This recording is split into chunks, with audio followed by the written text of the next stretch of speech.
Backstage Pass, Institute of Gaming. For more details, contact 7093965965965.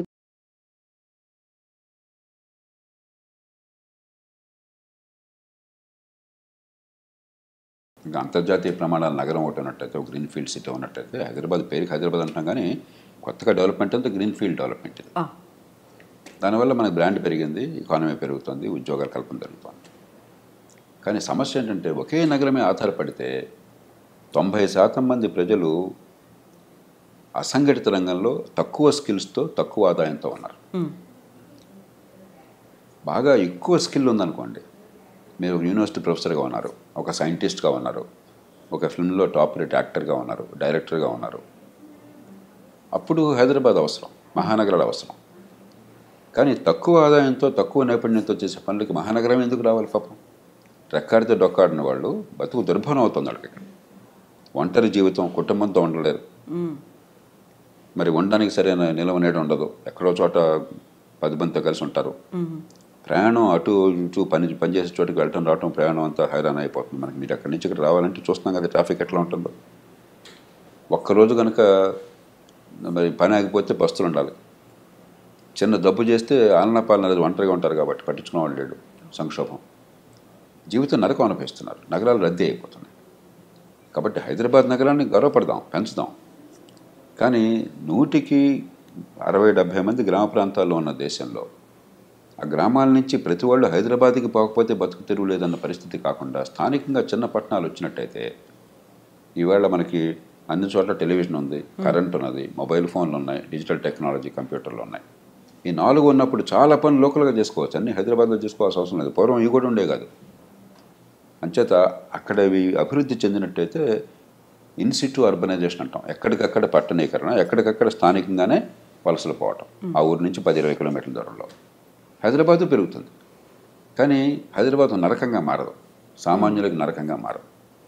ఇప్పుడు సామాన్యులకే కాదు, ఇవాళ హైదరాబాద్లో ట్రాఫిక్ చూస్తే మీకు అర్థమవుతుంది ఏం జరుగుతుంది. అంచేత హైదరాబాదు జనసాంద్రత పెరగడం గొప్ప విషయంగా అనుకోకూడదు. అమెరికా చాలా సంపన్న దేశం కదా. అమెరికాలో న్యూయార్క్ నగరం కంటే హైదరాబాద్ నగరం చాలా పెద్దది. అమెరికాలో అతిపెద్ద నగరం, ప్రపంచానికి రాజధానిగా దాదాపుగా అనుకుంటున్న నగరం న్యూయార్క్ నగరం. న్యూయార్క్ కంటే హైదరాబాద్ పెద్దది. అలాగే అమెరికాలో మహానగరాలు న్యూయార్క్ తర్వాత ఉన్నది లాస్ ఏంజలస్, ఆ తర్వాత షికాగో. ఇవన్నీ 30 లక్షలు, 40 లక్షలు, 50 లక్షలు, 60 లక్షలు అంటే చాలా గొప్ప రకంగా. మిగతా నగరాలని 15-20 లక్షలు. హ్యూస్టన్ 4వ నగరం అంటాం. మనకి ఏదో కోటి నగరం అయితే గొప్ప అనుకుంటున్నాం, ఈ కోటి నగరాలు చాలా కావాలని కోరుకుంటున్నాం. మహానగరాలు కొన్ని అవసరమే, కానీ ఎక్కడికక్కడ చిన్న పట్టణాలు లేకపోతే బ్రతుకు నరకం అవుతుంది, ఆర్థిక అభివృద్ధి అందరికీ విస్తరించదు. కేవలం హైదరాబాద్లో మాత్రమే జీవితం బాగుంటే మిగతా చోట్ల బాగోకపోతే మరి దేశాన్ని ఎట్లా కాపాడుకుంటాం మనం? రాజకీయంగా సుస్థిరత్వం ఉండదు, ఆర్థికంగా ఎదుగుదల ఆగిపోతుంది, సామాజికంగా శాంతి ఉండదు. అంచేత మనం రాజధాని కాబట్టి హైదరాబాద్ అనుకోకుండా మనం కాస్త తెలంగాణలో చాలా జిల్లాలు ఉన్నాయి, చాలా పట్టణాలు ఉన్నాయి, లేకపోతే చాలా పెద్ద గ్రామాలు పట్టణాలు అయ్యే అవకాశం ఉన్నాయి. చాలామందికి గ్రామాల్లో ఉన్న వాళ్ళకి నైపుణ్యం ఉన్నది. అక్కడ 15-20 వేల రూపాయల సంపాదన ఉంటే నెలకి ఇక్కడ 50,000కు సమానం, గౌరవంగా బతుకుతారు, ఆలనా పాలన ఉంటుంది, చుట్టుపక్కల కుటుంబము, తెలిసిన వాళ్ళు, బంధుమిత్రులు, తెలిసిన ప్లేస్ ఉంటుంది, వాళ్ళు పెరిగిన చోటికి 10 కిలోమీటర్ల దూరంలో పని ఉంటుంది. అట్లా ఆలోచించాలి, కానీ అంతా మన చుట్టే రాజ్యం తిరగాలి, మిగతా వాళ్ళకి ఇక్కడ రావాలనుకునేటువంటి సంస్కారం పోవాలి. సో హైదరాబాద్ బ్రాండ్ ఇమేజ్ చూసే పెట్టుబడులు వస్తున్నాయి. హైదరాబాద్ బ్రాండ్ ఇమేజ్కు తగ్గట్టుగా చుట్టూ పరిశ్రమలు కావచ్చు, ఇక్కడ మెట్రో రైలు కావచ్చు, ఔటర్ రింగ్ రోడ్ కావచ్చు, హైదరాబాద్ విస్తరిస్తోంది, దానికి తగ్గట్టుగా అన్ని వసతులు కల్పిస్తున్నామని చెప్తున్నారు. ఎట్ ద సేమ్ టైం దాదాపు 1 కోటి వాహనాలు ఉన్నాయి అంటే వీ కెన్ ఇమాజిన్ ప్రజలతో పోటీ పడుతున్నటువంటి వాహనాలు, జనసాంద్రత పెరిగినట్టుగానే వాహనాల సంఖ్య. ఒక వాహనం ఉంది ఇప్పుడు. ఏమైందంటే ఇప్పుడు ఈవేళ దేశం మొత్తంలో లెక్కలు ఏం చెప్తున్నాయంటే, మీకు బాటమ్ క్వింటల్ అంటే దిగువ 20% జనాభాలో కూడా మనకి 50% కుటుంబాలకు ఏదో వాహనం ఉంది.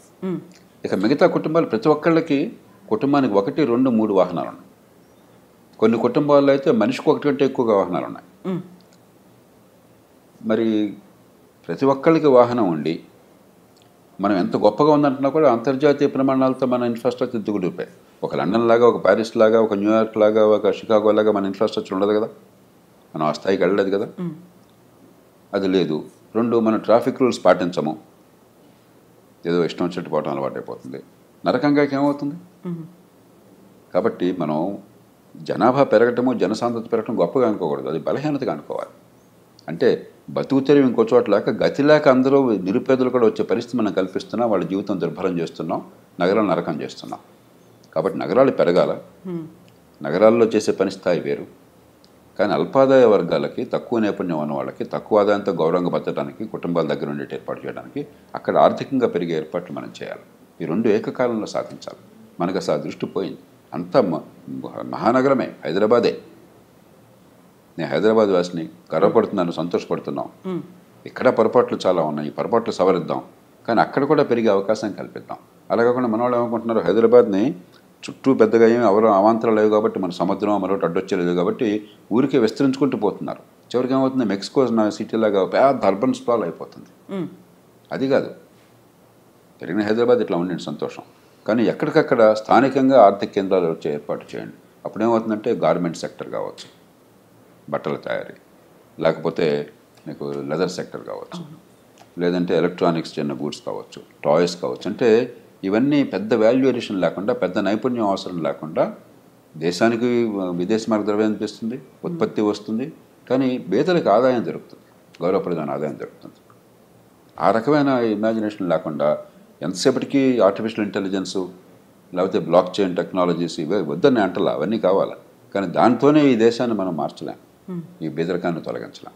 ట్రాఫిక్ విషయం ఒకటి ముఖ్యమైనది మీరు చెప్పారు.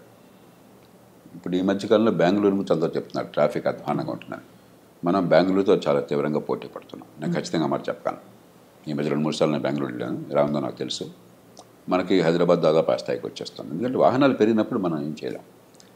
ప్రపంచం అంతా అనుభవం ఏం తెలియదంటే, మీరు ఎన్ని ఫ్లైఓవర్లు కట్టినా అది కట్టొద్దని అంటలా, కట్టాలి.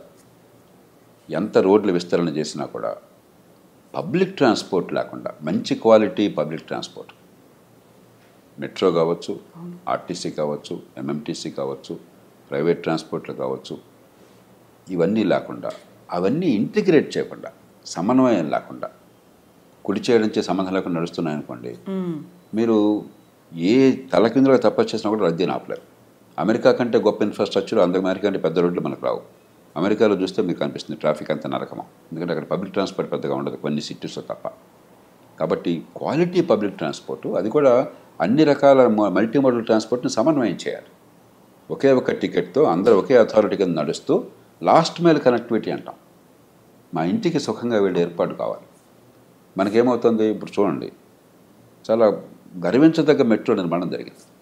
ఎల్ఎన్టీ ప్రైవేట్ సెక్టర్ వచ్చింది ఇక్కడికి, దాదాపు 70 కిలోమీటర్లు జరిగింది. ఇంకో 70-60 కిలోమీటర్లు చేస్తామంటున్నారు. మనకి వాడు 20,000 కోట్ల పైన ఖర్చు అయింది. వాళ్ళ పరిస్థితి ఏంటి, ఆ మెట్రో మీద పెట్టిన ఖర్చుల మీద వడ్డీ రావట్లా. రోజుకు 2 కోట్ల రూపాయలు వాళ్ళకి ఆదాయం వస్తుంటే నడపగలుగుతున్నారు. ఆపరేషనల్ కాస్ట్ అంటే అది వరకు కవర్ అయిపోతాం కంఫర్టబుల్గా. కానీ వడ్డీ రోజుకు 4 కోట్ల రూపాయలు అంతే. ఎప్పుడైతే వడ్డీ కూడా వాళ్ళు పెట్టిన ఖర్చుకి పోయినా, పెట్టుబడి పోగా వడ్డీ కూడా కష్టపడాల్సి వస్తుందో, ఎల్ఎన్టీ నిధుల నుంచి ఇవ్వాల్సి వస్తుందో, వాళ్ళకి కొత్తగా ఏం చేయాలని కోరిక కనిపించట్లా. నిజంగా ఇప్పుడు ఏమవుతుంది, ఇంత ఖర్చు పెట్టాము, దాంతో ఈ లాభాలు ఆర్జించే పని, చివరికి ఆ డబ్బంతా మనకు పోయిందని చెప్పిన బాధ కలుగుతుంది ప్రైవేట్ కంపెనీకి. ఈవేళ విపరీతంగా రద్దీతో మెట్రో నడుస్తాం. చాలా లైన్స్, మీరు ఎవరైనా మెట్రోలో వెళ్ళామని కనుక్కోండి, విపరీతం రద్దీతో. ఇటీవల కాలం దాకా, కొన్ని నెలల క్రితం దాకా గంటకోటి నడిచేది. ఏమిటాయా అని చెప్పంటే, కుట్రప్రణాళిక మనం యుద్ధం కోల్పోయినట్టుగా. ఇన్ని వేల కోట్లు ఖర్చు పెట్టిన తర్వాత ఆ మెట్రో రైలుకి కావాల్సిన రైలు కోచెస్ కొనడానికి డబ్బులు లేక, ఆ 50-100 కోట్లు ఖర్చు పెట్టడానికి డబ్బులు లేక, దానికి రైల్వే వాళ్ళతో సంప్రదించి మాకు కొంచెం లీజ్ మీద ఉండని వాళ్ళు బతిమాలే పరిస్థితి వచ్చింది. ఆలస్యమైంది. ప్రస్తుతం 15 నిమిషాలకు ఒకసారి నడుస్తుంది. ప్రపంచంలో చాలా చోట్ల నిమిషానికి ఒకసారి నడుపుతారు. మీకు బాగా రద్దీ ఉందంటే డిమాండ్ ఉంది కదా, డిమాండ్ ఉన్నప్పుడు మీరు ఫ్రీక్వెన్సీ పెంచాలి కదా. ఆల్రెడీ మొత్తం మీరు ట్రాక్ అంతా నిర్మాణం చేశారు కదా. నిర్మాణం చేసినప్పుడు నిమిషానికి ఒక రైలు వెళ్ళినా, 20 నిమిషాలకు ఒక రైలు వెళ్ళినా కూడా ఇన్ఫ్రాస్ట్రక్చర్లో తేడా లేదు. మీకు కావాల్సిందల్లా ఈ కోచెస్, ఈ ట్రైన్స్ కావాలంటే నెంబర్ పెంచాలి. వారిని అడిగితే వాళ్ళు ఏం చెప్తున్నారు, ఇప్పుడు మాకు ఒక 10 ట్రైన్స్ అదనంగా ఉంటే 10-30 కోచెస్, ఒక్కొక్క కోచ్కి 10 కోట్లు అవుతుంది. 300 కోట్ల రూపాయలు ఉంటే ఎంత ఫ్రీక్వెన్సీ కావాలని వేస్తాం. 300 కోట్లు లేక 24,000 కోట్లు ఖర్చు పెట్టిన తర్వాత కేవలం 300 కోట్లు లేక నగర అవసరం తీరట్లా. చిన్న ఉదాహరణ చెప్తాను. ప్రైవేట్ కంపెనీ పాపం వాళ్ళు ఇప్పటికే డబ్బు తెలంగాణ కోసం హైదరాబాద్ కోసం వాళ్ళు ఖర్చు పెట్టారు, వాళ్ళు బాధ వాడుకుంటారు. గవర్నమెంట్ దాని గురించి పట్టించుకోవట్లేదు. 2, ఎంఎంటీఎస్ విస్తరణ కూడా చేస్తూ ఉంటున్నారు, సంతోషం. కానీ ఎంఎంటీఎస్దే, ఆర్టీసీదే, మరి ప్రైవేట్ బస్సులదే. ఆ లాస్ట్ మైల్ కనెక్టివిటీ లేదు. మీరు లాస్ట్ మైల్ కనెక్టివిటీ వచ్చేట్టుగా చేసి 4ని సమన్వయం చేసి ఒకే పెట్టారనుకోండి, ఫ్రీక్వెన్సీ జనానికి ఎంత అవసరమైతే అంత మీరు ఖరీదైన మనుషులకు కూడా నమ్మదగ్గ ట్రాన్స్పోర్ట్ సిస్టమ్ ఉందనుకోండి. మీరు లండన్ వెళితే, ప్యారిస్ వెళితే మీరు పబ్లిక్ ట్రాన్స్పోర్టే వాడతారు 199 మంది. అది వాడకపోతే మూర్ఖులం మనం, చాలా కష్టపడాల్సి వస్తుంది. అలా ఆ రకంగా ఏర్పాటు చేశారనుకోండి సౌకర్యవంతంగా. మా ఇంటి నుంచి అక్కడికి వెళ్ళడానికి కావాలంటే బస్సు ఏదో ఉంటుంది, దగ్గర అయితే నడిచి వెళ్తాను నేను. అక్కడి నుంచి నాకు బస్సు ఎక్కినా, లేకపోతే ఎంఎంటీఎస్ ఎక్కినా, లేకపోతే మెట్రో ఎక్కినా కూడా ఒకటే టికెట్. అన్నీ మంచి ప్రమాణాలతో ఉంటాయి, కంఫర్టబుల్గా. వేసంకాలం ఉందనుకోండి తగ్గ ఎయిర్ కండిషన్ బస్సు ఉంటుంది.